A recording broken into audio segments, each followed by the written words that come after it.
Tuhan bersamamu. Inilah Injil suci menurut Santo Matius.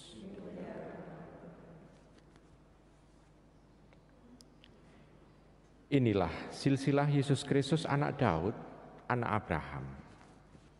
Abraham memperanakkan Ishak, Ishak memperanakkan Yakub, Yakub memperanakkan Yehuda dan saudara-saudaranya. Yehuda memperanakkan Peres dan Serah dari Tamar.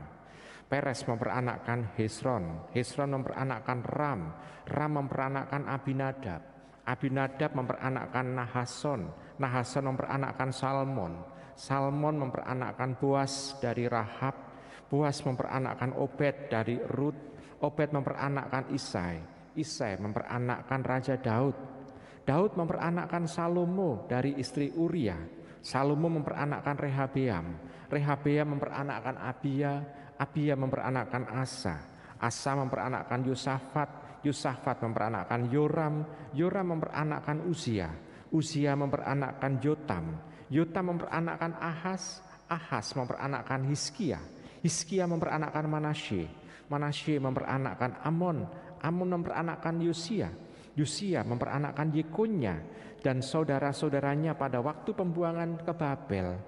Sesudah pembuangan ke Babel, Yekonya memperanakkan Sealtiel, Sealtiel memperanakkan Zerubabel, Zerubabel memperanakkan Abihud, Abihud memperanakkan Eliakim, Eliakim memperanakkan Asyur, Asyur memperanakkan Sadok, Sadok memperanakkan Akim, Akim memperanakkan Eliud, Eliud memperanakkan Eleasar, Eleasar memperanakkan Matan, Matan memperanakkan Yakub, Yakub memperanakkan Yusuf suami Maria yang melahirkan Yesus yang disebut Kristus.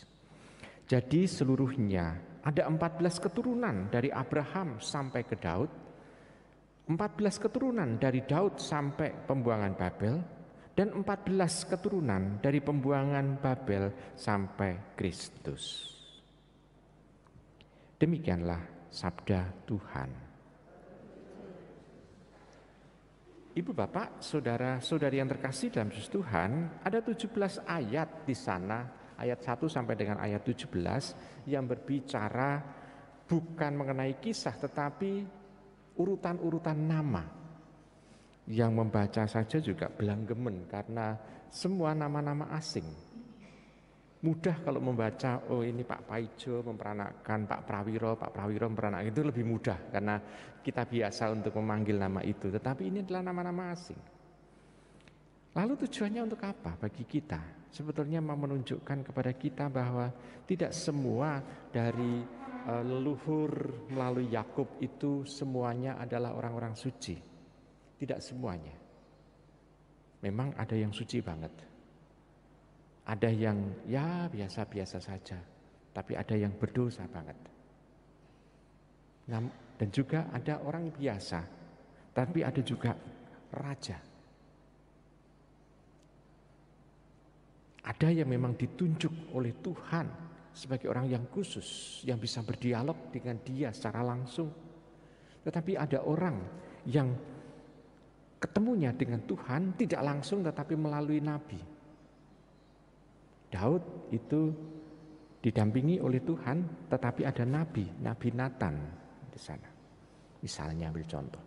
Nah, di sini tujuannya mau apa? Tujuannya mau menunjukkan bahwa Tuhan betul merencanakan secara detail.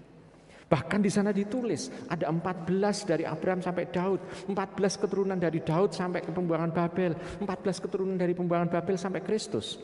Di situ detail ditulis untuk menunjukkan bahwa Tuhan jika Dia menyelenggarakan itu tidak tanggung-tanggung, pasti Tuhan memperhatikan detail-detailnya. Dan dalam detail-detail itu menunjukkan bahwa Tuhan itu memang memberikan kebebasan pula kepada manusia. Sungguh-sungguh kebebasan itu artinya kalau orang itu mau memang betul adalah orang milik Tuhan, adalah dia orang itu taat, setia dengan sabdanya. Tapi kalau orang itu ada dosa, penuh dengan kedosaan, orang itu menjauh dari Tuhan. Dan Tuhan memberikan kebebasan itu. Dan ini adalah anugerah besar dari Tuhan yang diberikan kepada manusia.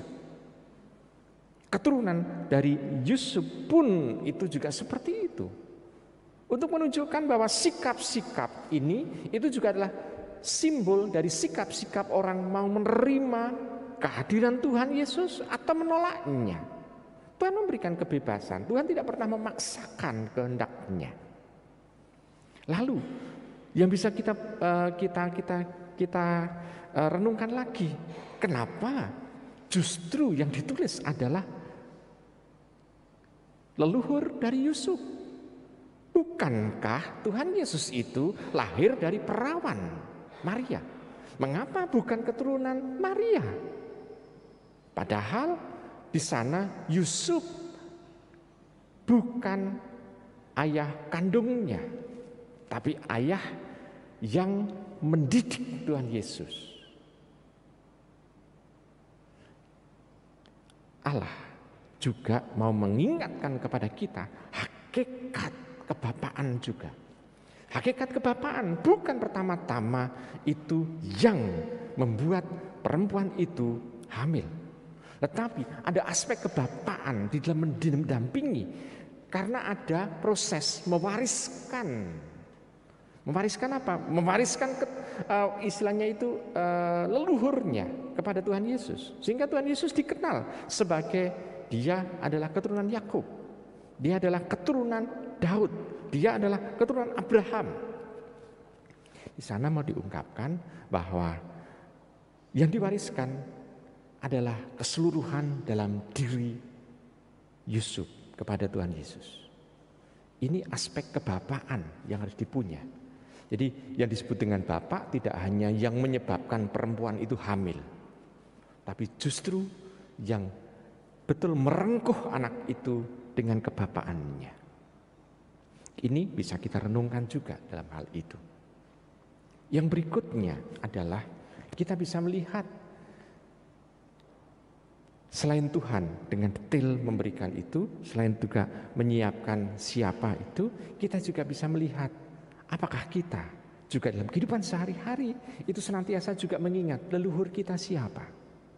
Saya mau tanya dulu kepada panjenengan semua. Anda bisa mengingat nama leluhur Anda kalau ke atas itu sampai tingkat berapa? Selain nama bapak, nama kakek, nenek, masih ada lagi Mbah Buyut, masih ada lagi Mbah Canggah, misalnya dalam bahasa Jawa ya, dan Mbah Canggah, karena saya tidak tahu isinya urutan-urutan leluhur dalam bahasa Jawa.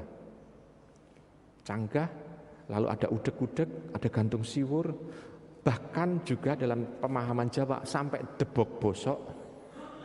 Debok bosok itu artinya istilahnya leluhur yang ke-50 di atas. Apakah nama-nama itu juga kita kenali? Kalau iya, saya mau tanya dulu, apakah Anda juga mendoakan leluhur-leluhur itu dengan nama? Paling yang kita doakan adalah orang yang kita jumpai pada saat kita hidup. Orang tua kita, yo nek isih kelingan. Ibu bapak, saudara yang terkasih dalam Tuhan, kita bisa melihat bahwa dalam leluhur-leluhur itu ternyata Tuhan itu juga bertindak. Tuhan itu juga istilahnya bekerja sehingga kita sampai membentuk diri kita. Ada kesadaran seperti itu. Maka kita bisa melihat bahwa kita lahir bukan karena kebetulan kakek nenek kita berjumpa, tetapi betul rencana Tuhan ada. Lebih-lebih pada saat kita dipanggil untuk menjadi orang Katolik, kita juga bisa merenungkan bahwa Tuhan ternyata memanggil saya untuk menjadi pengikutnya.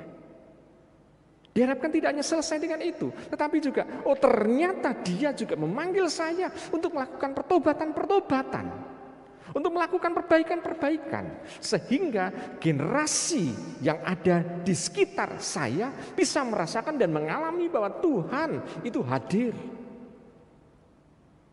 Saya juga bisa mewariskan kepada generasi yang ada di sekitar saya, anak cucu, itu pemahaman, kesadaran bahwa Tuhan itu bertindak dalam diri kita.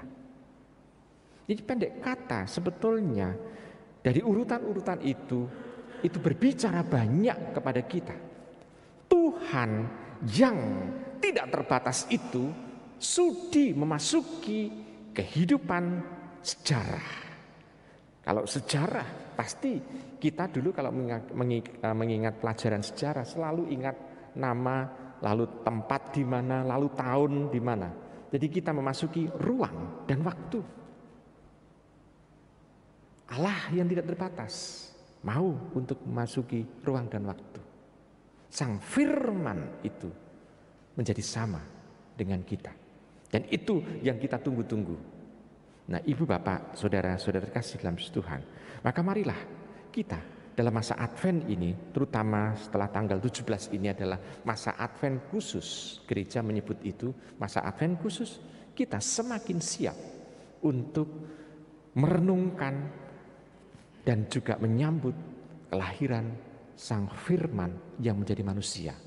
Ada misteri inkarnasi yang mau mencoba kita renungkan dalam kehidupan kita sehari-hari. Selamat merenungkan.